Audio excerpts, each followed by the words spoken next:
so are we saying that the funding for the Heritage Day, or the several days, what do you want to around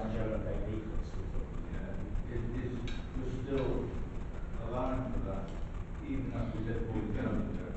Yes, the suggestion that's coming forward through this option is that members consider keeping around about the £12,000 figure, maybe a little bit more, if you want to just give a little bit of flexibility in there, so that we can continue to support the Heritage Open Days and the Heritage Groups and doing their training and publicity and things like that. And that we also keep this contribution going to the Bus and Travel annual event of about £5,000. If members are minded to sort of keep the expenditure at that level to cover those items which seem to be the standing ones over the past few years, then what that would mean is that that budget would be around the £12,000 mark, but there would be a saving that members could take of £40,000. Sorry, through you, Chair. David, if you want to say the 40,000, you just mentioned a figure of 60,000. So if they've spent 12,000 historically, then you've got another 8,000 to play around with, haven't you, in case anything else comes up. So I think it's reasonable to do a 40,000 saving if you've got a budget of 60 and it's never been spent, but 12 has, so to keep a budget of 20 and get rid of 40. Is my understanding correct there? It's not 100% correct. I think the sentiment is that we would actually see this as maintaining their own costs and still making the saving for the council. Yeah.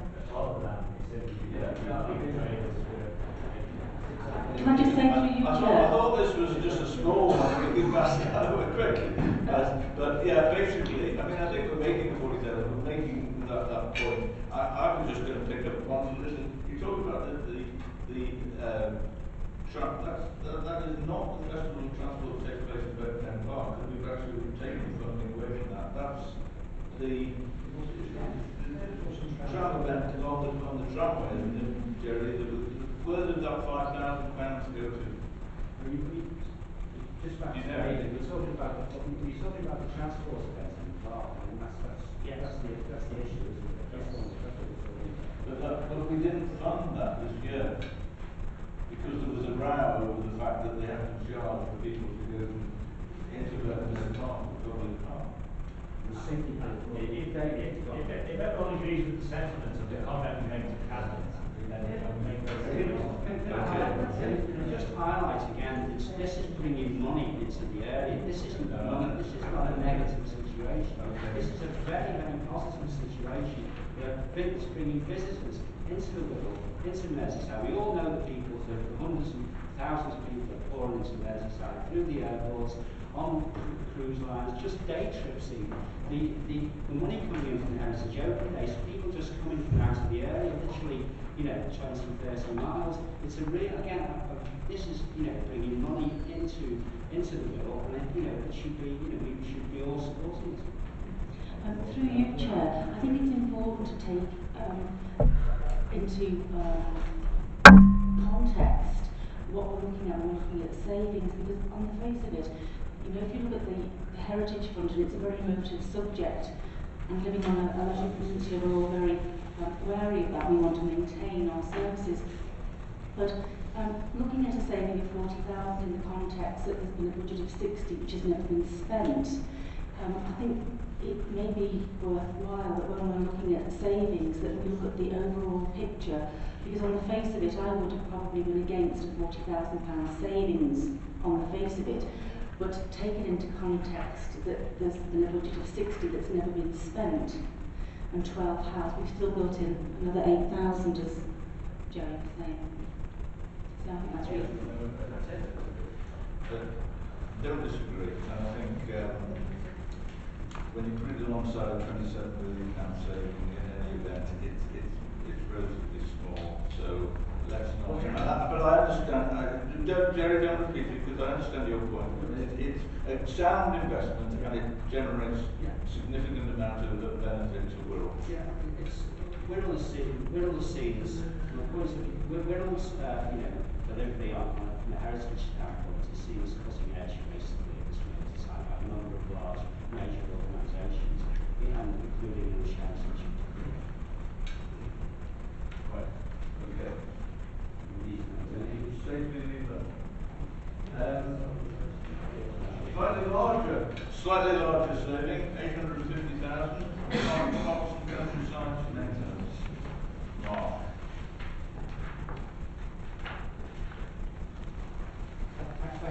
Chair, the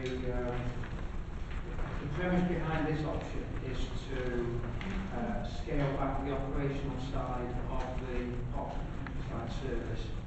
As part of the consultation, members will have seen that we did actually circulate a list of the approximately 40 key sites which would actually be affected by option. So the detail of what we actually be withdrawing the maintenance on was provided by Kevin and colleagues as part of the process. So essentially it's about this option entails scaling back the service. In terms of what that looks like in practice, we employ around about 30 supervisors and 150 frontline operatives in the service. And the premise here to achieve those savings would actually involve the scaling back of frontline employees by about 30. I'll take any questions. Thanks, Mark. Questions? Go on, Steve. I mean, I'm not, again, I don't want to duplicate any of the valuable work and agree entirely with the observations of the way we can. But it is a point worth making that we are able to even discuss this, the fact that we are the contractors as well as the client within the surrounding market rates. In the decision to privatise, we would now be in negotiations with the contractor. We took the contract on based on that on a 10-year lease. So one of the arguments for keeping that services in-house is that you are able to make some tough decisions very rapidly about service level provision.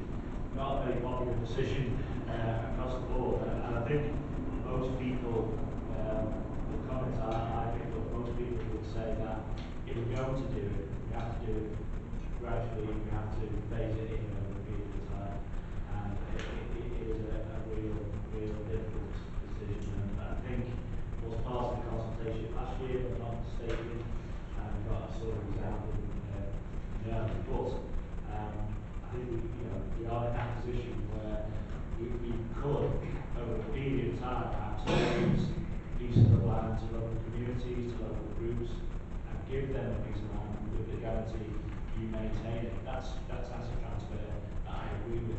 That's a good way forward. But to do it overnight would be very difficult to do and difficult to manage. Go on, Mark, did you want to? Mark, you mentioned 30% cut in staffing. How's that split between supervision and actual people, hands on the ground doing the job? I'm looking for some reassurances that we're taking out management to a sensible level of frontline staff. So you, Chair, the reduction is actually 30 number, so it's 30 FTE. What we actually be doing in practice, the way that many members will be familiar, the way that the service actually works is that we have a system of frontline operatives, but actually with kind of like charge hand supervisors. So there'll be a team of guards, and there can actually be a supervisor charge hand guard there. We're still doing the gardening side, so does the hands-on side, but just actually has some supervisory responsibilities as well. Actually, the premise of this option would be total numbers reduced by 30. In practice, though, and it's all part of achieving the saving, there would be an increase in the number of charge hand supervisors, recognising that the people that are left running the service need to have slightly different skill sets and to be developed around front management and monitoring and things like that. So we would actually see a slight increase in the number of that slightly higher banded charge hand role. Through you, Chair, I'd like to endorse Jerry Williams's passion for the Wirral and the heritage running. And I think one of the things that I'm absolutely against is the reduction of cleaning on beaches. And I know in the summary the cost is £125,000. I personally, this is just off the top of my head, I've always been against the brown bin tax in theory, but in practice I paid, and I'd be quite happy to pay more if it meant that the beaches are kept clean. So whether or not we go up to pay 35,000 by whatever and keep the beaches clean, but I think most people that don't go on holiday abroad, and looking at some of the poorest members of the community, will go to the beaches on holiday, and taking your children, and whilst going into the woods you're fully clothed, most of us, on the beach you tend not to be, and then you've got probably children picking up dog feces in their hands, the plastic bags. I think if there's any way we can increase anything anywhere, and I'm happy as a resident to put my hand in my pocket and pay more for something if it means the beaches are kept clean and children are kept safe. Yes, please. Well, this is what I was waiting to comment on. I hope that this committee will send back a very, very firm message to Cabinet. This is something we want to save that £500 that you think, Mark, you might have. And we have two amenity beaches in my ward, and we both got grass growing, and we have to treat it, we are treating it quite well at the moment. And we're very impressed with the council officers, Johanna and his team, for keeping reasoning that grass down. And it would be just a tragedy for the Wirral, for the whole of the Wirral as a tourist area, if it was now to become another parkgate. So whatever you do, cameras and all that, that's it. And whatever we do, we must not stop keeping the grass off the beaches. I'm going to get Jeff to bring out pickles again. Well, he's a good pal of it, because I believe, isn't he? So we'll do that. Well, he's a friend of mine, as an enemy. We were actually we are organising community digs, actually, Steve, and if you're volunteering to come along, that'd be fantastic. Thank you very much. Thanks, Chair. I absolutely agree with what Councillor Hodson just said there, that beaches are an integral part of tourism on the Wirral. Being a councillor of New Brighton, it's something that I do feel passionately about. However, we are in tough times, and we have to make tough decisions, to keep repeating what everyone's saying. And I think there's a responsibility there, A, for us to keep the beaches clean, but also to pass that responsibility back onto the public, and to have some form of notification of telling people to clean it up. Because I know over the summer, when we do get one, we've now in New Brighton, we've got two community groups who are going out and cleaning the beach above volition, which is something that's has to be encouraged, etc. So, for as much as I'm agreeing there, I think there is a potential area of making savings here by involving the public or making sure that they clean up after themselves. And, some kind of shame on it, because the area that we should be looking at.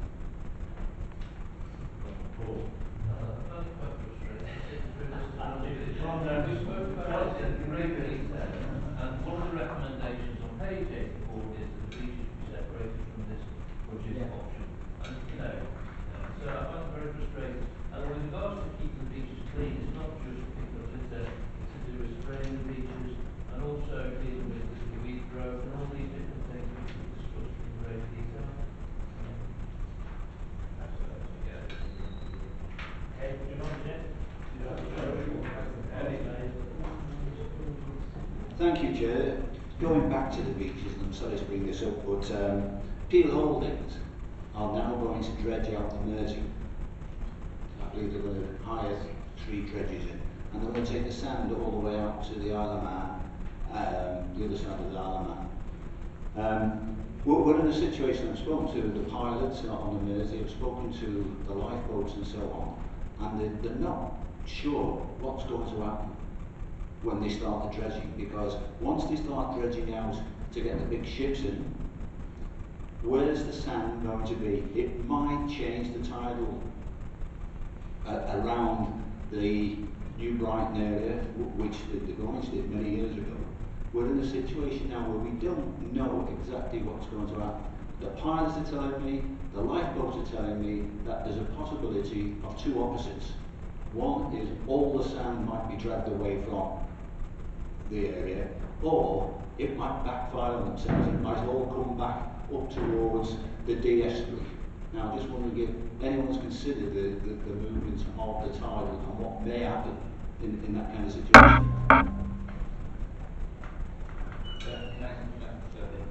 In my experience, you know, you can beat nature, so and that's what more or less what we're doing. Did you want any comment or? Only probably briefly to say that we're aware of the proposals. There's a lot of work, I believe, going on at the moment to actually look at what the implications of that may be with people like Natural England and others. I haven't seen the latest report and proposals on that at the moment, but we can find out the latest position and just advise members accordingly. Thank you. My comment on this is, again, it's not totally dissimilar to the one for the Willington Art Gallery, in as much as the parks and countryside has got to make its contribution to the same. This is a bit of just to sort of remove maintenance altogether. We need a bit of flexibility with my belief, but maybe because I don't think you get away with just totally stopping maintenance in some of these. You'll be pushed into doing a certain amount at different times. Therefore, to achieve the 850, we might have to look at other locations and also the maintenance of those. Is that sort of approach being considered, or this is really quite a blunt-edged sword, isn't it, to suddenly just pull out of maintenance right across these whole raft of areas? Yeah, I think in some ways, Chair, you're right, it is a blunt edge sword. Obviously, from an officer point of view, we're obviously going to be working hard to mitigate the impact of that. The premise of this option is that very clearly we're stopping the general routine maintenance regimes that we have, frequency-based maintenance activities in these areas, notwithstanding that while we have areas that are within the council's land ownership control, and sometimes it may be that we have to take reactive action on occasion, but certainly that routine approach will stop if this option is taken. Sorry, Steve.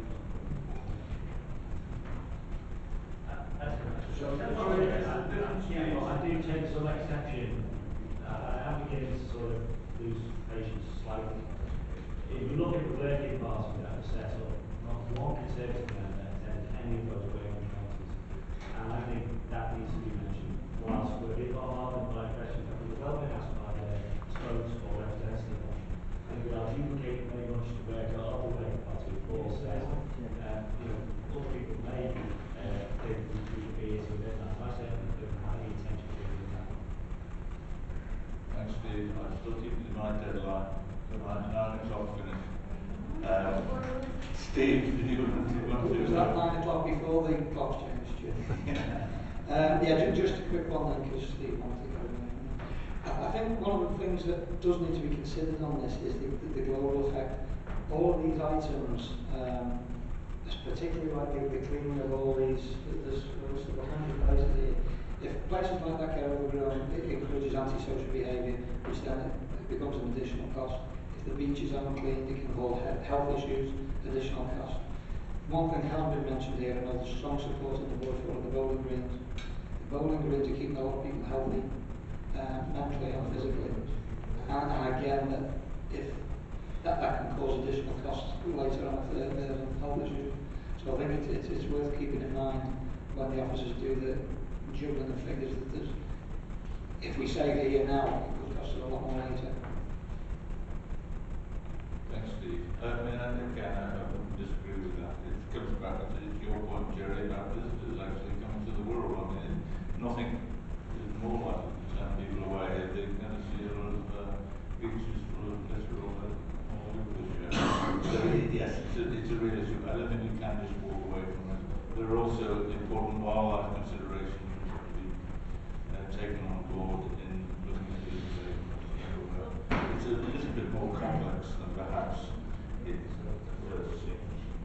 Okay. Judge. Mark. On page 48 on the playing fields, I'm sure there's a lot more disused playing fields than that. There's a disused playing field in our ward attached to the community centre. Actually, the children's centre, it costs nearly £3 a year just to cut the grass. And I wondered if there could be some advice drawn up for ward members how those community spaces could be used again for community use, rather than just sat there doing absolutely nothing. So that savings are achieved, but the community is engaged with an absolutely waste of resource at the moment.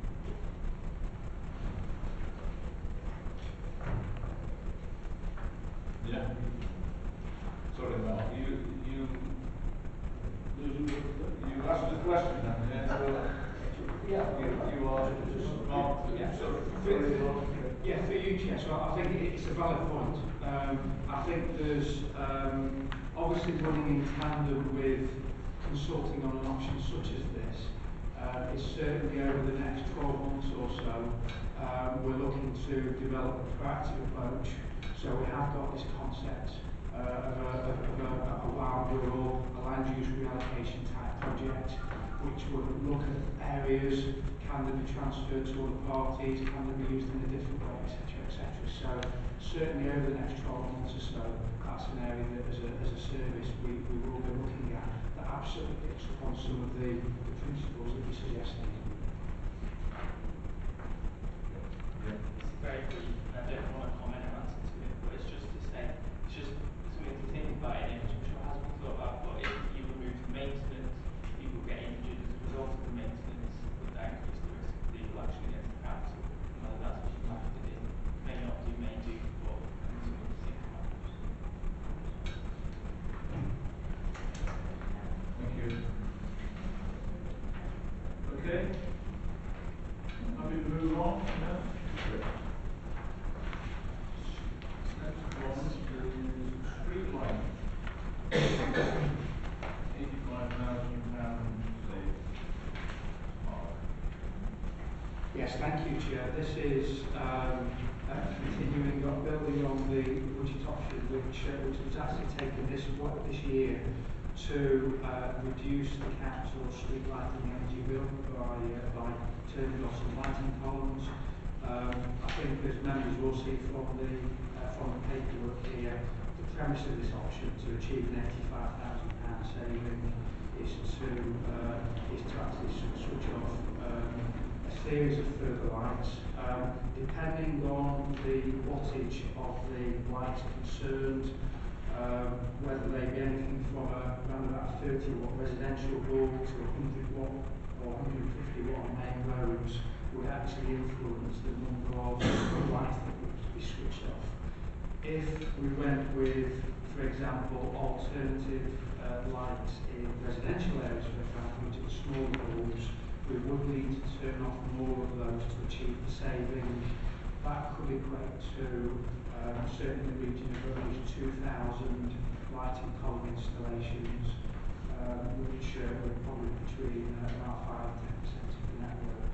Happy to take any questions. Thank you. Chair. Just a lot. I know that the council are looking into new form of LED lighting, but there's only one supplier, so there's now a problem with procurement. Some of these things just really frustrate me. It seems like a very easy problem to overcome, but our own policies and procedures trip us up from making the savings sometimes. I just wonder where that is. Through you, Chair, I think the main issue is probably, in fairness to those suppliers, this is very much an emerging area. So even if we've discussed this issue, certainly in the last 6 months, our initial approaches were around possibly the whole-scale rollout of a central management system, very carefully controlling energy usage, close control, ability to dim lighting, etc.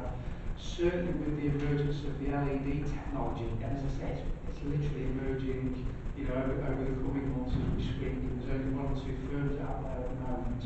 It may well be that the lighting strategy going forward actually starts to look a bit different. And actually, we know that many of the highway authorities and some of our counterpart colleagues that we talk to are certainly looking very seriously at LED technology being the way forward. But I think notwithstanding this, there's certainly here something around council spending over £1.5 million a year on energy, and certainly as officers will be looking to do a further piece of work about what our strategy is going forward based on a whole variety of factors such as renewable technologies. Eddie? On principle, I actually agree with most of what's been said on this segment, but we've got a situation where, and I've been driving down different areas in the last couple of weeks where the lights are out. The signs say the lights will be out. If the lights are out, you won't be able to see the signs. But you're in a situation there, how much is it costing us to put all these damn signs up again? So you're winning one way, losing another way. And it's an extra sign to read. Thank